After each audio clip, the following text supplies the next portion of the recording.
Husák Hviezdoslav. Pozdrav. Pozdravujem vás, lesy, hory.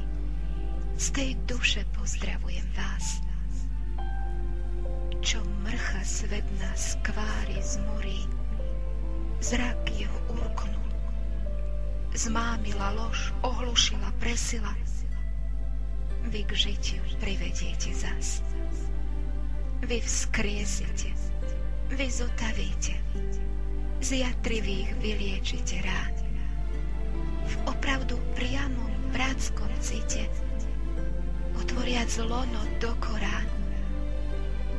A srdečnosť, kde od veka, kde nikdy nevyspela zrada, bez dotazu, kto on, čo hľadá, na lono to hľa v objem sladký, ramenom lásky plnej matky, pritúliac verne človeka.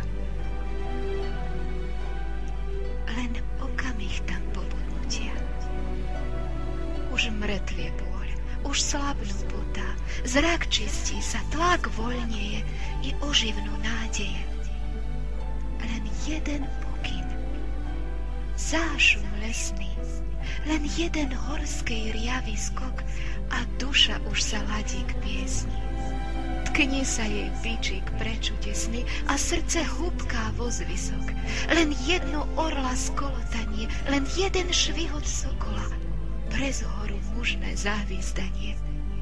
Na horiach jeden záblesk vatry a nás už chváce povoja. Duch už sa zažal, už sa jatrí plamenným krídlom šibe hor, jak v nebo naspäť meteor. Len chvíľka, ako vzdušný vlas, čo preletí nám ponad hlavu. A už ju máme, myseľ hravu, z mladenej duše prezdú vravu, tak striesa, ako dúhy pás. Z tej duše pozdravujem vás.